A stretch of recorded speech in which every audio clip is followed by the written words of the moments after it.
Welcome to a new segment of Coptic Civilization. I'm Michael Saad. Today our segment is on Old Cairo, Part 2. We presented before Part 1, which was the introduction of a new book just released by American University in Cairo Press called Old Cairo. And the book title is The History and Religious Heritage of Old Cairo, Its Fortress, Churches, Synagogue, and Mosque.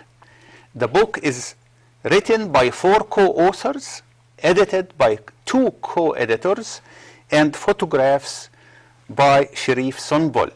The 4 co-authors are Professor Dr. Gawdat Gabra, Dr. Gertrude van Loon from the Netherlands, Dr. Stephen Raif from Cambridge, England, and Dr. Tariq Suwailam from Cairo, Egypt. And the co-editors is Mrs. Carolyn Ludwig and Mr. Morris Jackson. I'm honored today to have both of them here, Mrs. Carolyn Ludwig and Dr. Gawdat Gabra.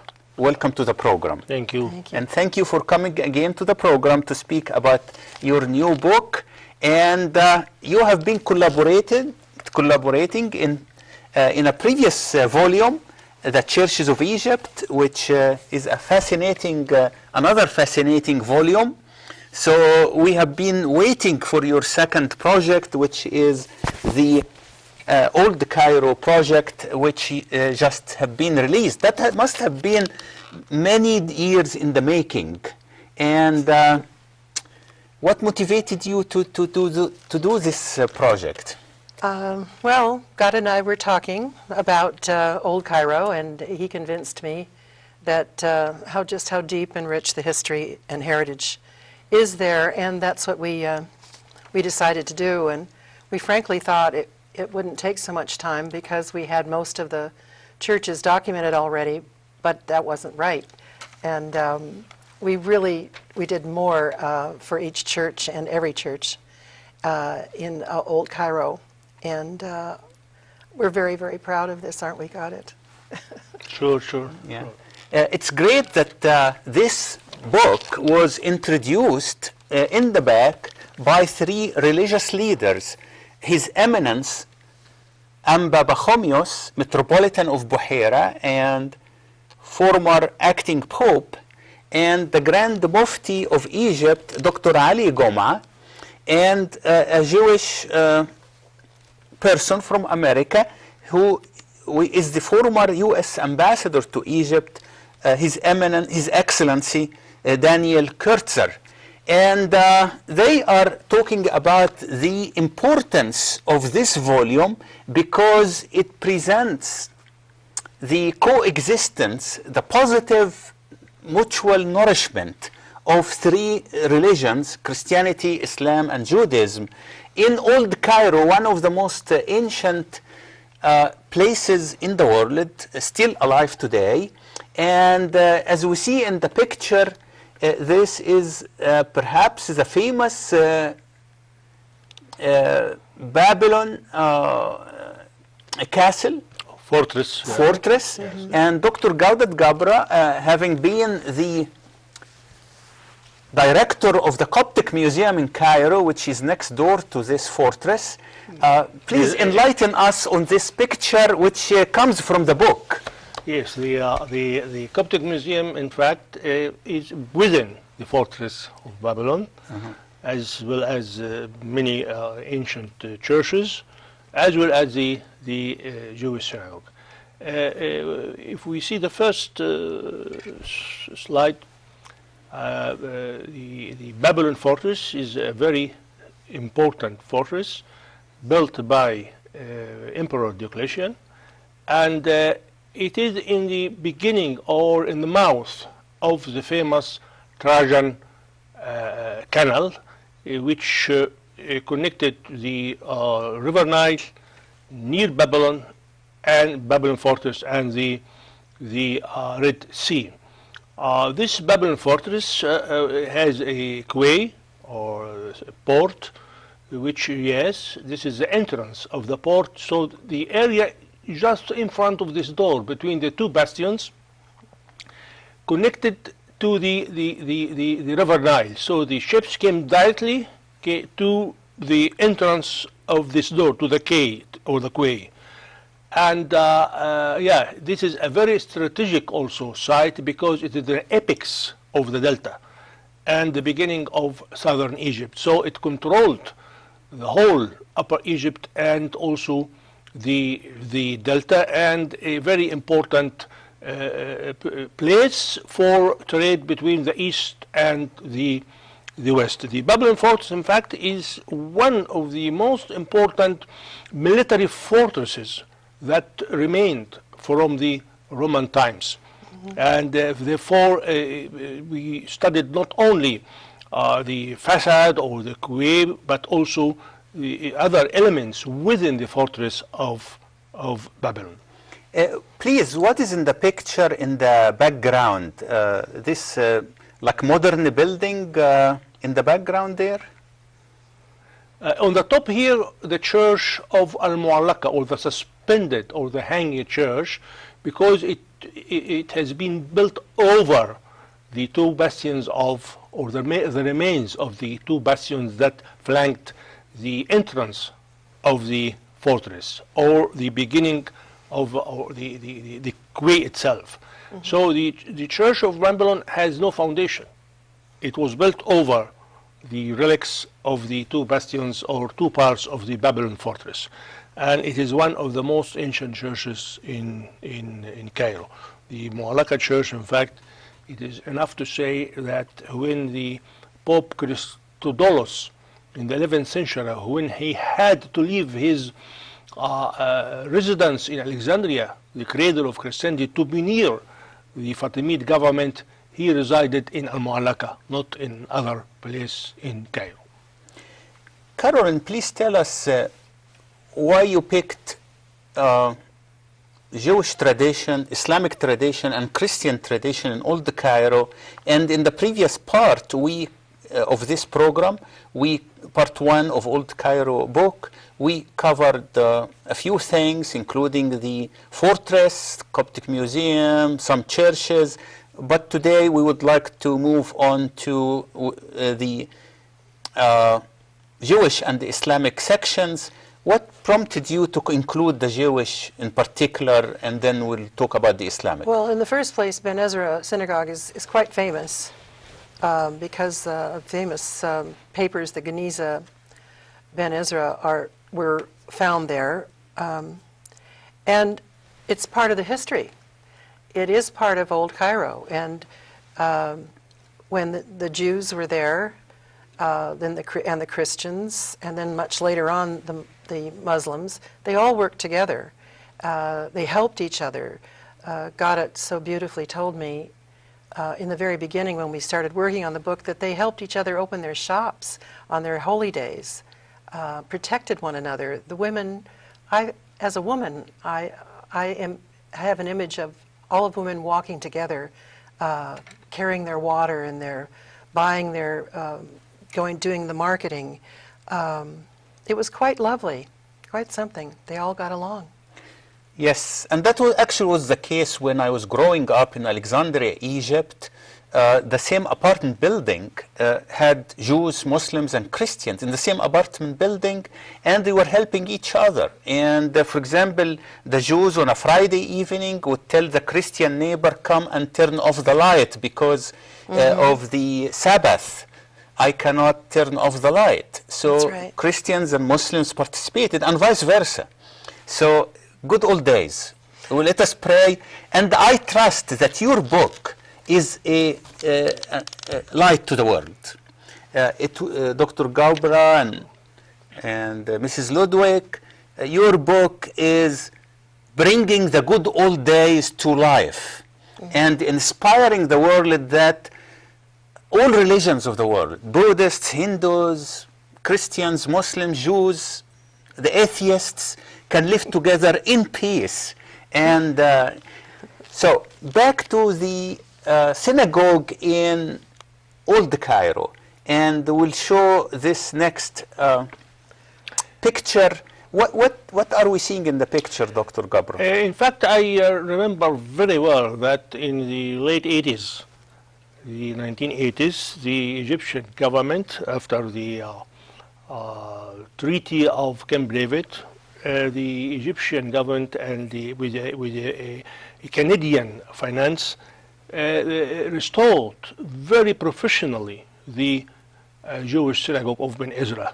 That we are seeing in the picture. Yeah, and I remember very well the chairman of Egyptian organization Antiquities, later the Supreme Council of Antiquities, late Ahmed Kadri, one of the three great men to whom this book had been dedicated, or is dedicated. He always said to me that take care, let the restoration will be fine, and cooperate with the people who are working in the neighborhood of the Coptic Museum, and it was a great job. In fact, the Genizah documents is a unique collection of manuscripts. The author of the chapter, Stephen Rife, the professor of medieval Judaism in Cambridge, a librarian of the collection of 140,000 documents and manuscripts of the collection, he said, the Dead Sea Scrolls are famous because they are not far from the beginning of Christianity. But he said, for the history of the Jewish community in the whole Mediterranean, especially from the 10th, 11th, 12th century, this collection is, in fact, we cannot overestimate its importance. And it is not only important for the Jewish community, but for the Christians who lived at the time in Old Cairo or Fustat or the region there, and also the Muslims.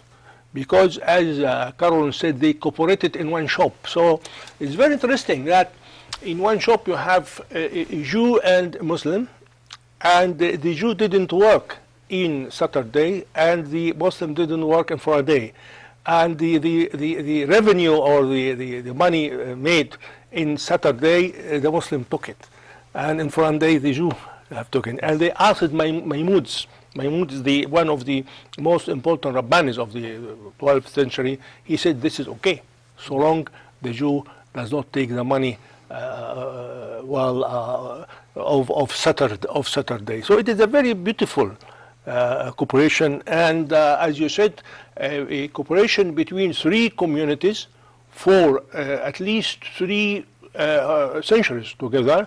And these documents also are important for the commerce of Egypt in the Red Sea and East Asia. So, and also you have, for example, a letter of recommendation from a Jew in Morocco to his co-religionist in Cairo, in Old Cairo, recommending him to do so and so and so, to help him in his trade in Egypt. So it is we have a contract, for example, of a Jewish lady who insisted in the contract that the family should live in Fustat, not in historic Cairo in the north, because Fustat was older than Cairo, with more culture, with more civilization, with more civilized people, not only army. Because the historic Cairo, which is the Fatimid Cairo, was also a center of the army of the Fatimids at that time. So you have a lot of samples of the daily life of the people through this Genizah documents of the Jewish community, written in Hebrew letters, but the language was Arabic. Very interesting. the book also includes a huge section by Dr. Gertrude van Loon, who is really specialized in the art of Coptic churches at the University of Leiden in the Netherlands. And as we see in the picture, the beginning of this section, and then one of the pages of her section is very interesting. This is the tomb of the two famous brothers, the El-Gohari brothers. Yes. And please tell us about this. So the book is not just about churches and places of worship, but also about famous people and their heritage. Well, I felt when I realized this story that it was extremely important to honor Ibrahim and Girgis al-Gohari, because they, in their time, they were allowed to work for the government. The head of government at that time was Muslim, and he didn't mind what religion you were as long as you did your work and everybody got along together. And so they were able to restore churches, build new ones, get permission through their place in life, and quite colorful fellows. So we were really happy to find that wonderful painting of Girgis done by one of the artists that came with Napoleon. His brother was dead by then, so we don't have any pictures of his older brother, but this one is quite colorful and lovely to see. So actually this picture is painted by the French expedition to Egypt. That's their photograph. Wow. Is the painting. Yeah, the painting. So this is more than 200 years ago. Yes. Picture by oil painting. Yes. And it is in one of the French museums. Yes, it's in the Napoleon museum, and they were quite generous in allowing us to use it. And then the picture up on the top is of the tomb, the two tombs, one on the right and one on the left. Yeah. And the beautiful masherbeya that you can see in the larger picture on the right, that you can look down onto the area. This tomb is right next door to the Coptic St. George church. So on the right, is this like a chapel or it's a like, living room? It's like a little chapel or a little room where their families can come, and their family can come in and sit and rest and honor the dead. Quite lovely. So, and then we move to the another manifestation of Coptic culture, architecture, art in the suspended church, as we see in the picture. What do we see, Dr. Gabra, in this picture? Yeah, before you have the picture, I would like to thank Carolyn for she insisted to have a chapter about Ibrahim and Girgis al-Gohari in the book. And as you know, Ibrahim al-Gohari is commemorated in the Synagogue. Yes. So the Coptic Church commemorate Ibrahim al-Gohari in the Synagogue for what he has done for the Coptic heritage. No center of a Coptic heritage or churches or monasteries didn't enjoy the care of Ibrahim al-Gohari, who supported many churches in a very difficult time. They were about to collapse. We are indeed grateful. Monasteries, Coptic churches all over Egypt enjoyed the care of Ibrahim al-Gohari, and I am very glad or gratified that the Coptic Church commemorates his memory in the liturgy, in its liturgy in the church. So it is very important that we have in the book Ibrahim and Girgis al-Gohari. You told me previously that until Ibrahim al-Gohari there was like 500 years during which the Mamluks prevented the Copts for 500 years from building a new church. Exactly from the end of the Ayyubid period, 1250, till 1517. No church had been built in Egypt, but many churches in this terrible period, the Mamluk period, were destroyed, Yes. plundered, and even the art of wall paintings stopped or ceased in the time of the Mamluks. Ibrahim al-Gohari started a new era with his capability, ambition, and dedication to the Coptic Church. Therefore, he is one of the three great people to whom we dedicate the book of Old Cairo. So you have Ibrahim al-Gohari for his for his great works to the church. Then you have Ahmed Kadri, the president of or chair of the Egyptian organization Antiquity, who took care for all the men of Old Cairo, and also Shlomo Gawdat, the scholar who published or who in fact investigated and analyzed the thousands documents of the Genizah of Ben Ezra or of Old Cairo, and published 6 volumes in Berkeley University of the Genizah documents. So we have chosen 3 great people and dedicated of the 3 religions, and dedicated the book. And I thank Carolyn that she also approved that and encouraged having them in the dedication. I see in the picture here the suspended church, and I see no pews, all the pews removed, but I see the font of baptism on the... No, that's not the font of baptism, No. Not baptism, but perhaps That's the the escape. lakan. Oh, escape chamber. Chamber down here, and there is the reading or The ambon. Humble. and the beautiful your photographs in the book are fascinating. And Sharif, what did you do to produce such excellent pictures of Sharif, unique quality? Called and said that he had done a wonderful thing, and he got the caretaker to remove all the pews and the carpets, and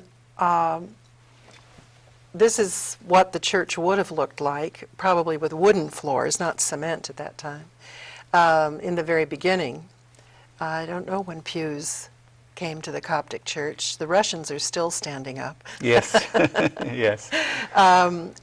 So they're quite beautiful, and the hanging church has been worked on just recently. So when they took the carpet back, everybody was very interested to see this hatch. Yeah. And when they, if the church catches fire or there's a problem, then they can take all the icons off the wall and the screens. There's no nails in the screens. Take them all apart as much as they can to save them. And I see in the book so many icons and art and architecture and so many things. And to conclude, I would like to say something. An anonymous donor donated a quantity of this new book, Old Cairo, donated it to Logos TV, so that if you call the number on the screen and donate $500 or more to propagate the mission of Logos TV and its ministry to the world, please call now, donate $500, and you will get a copy for free as a gift from Logos TV to you, and you can enjoy reading the book or donate it to your children or relatives. Excellent graduation gift about Egyptian heritage of 3 religions. About 60% of the book is Christian heritage, and the balance is divided between Islamic and Jewish and the Coptic Museum in Cairo. Thank you, our honored guests today, and see you next week, our distinguished viewers. We love you and would like to meet with you again next week in a new segment of Coptic Civilization. I'm Michael Saad.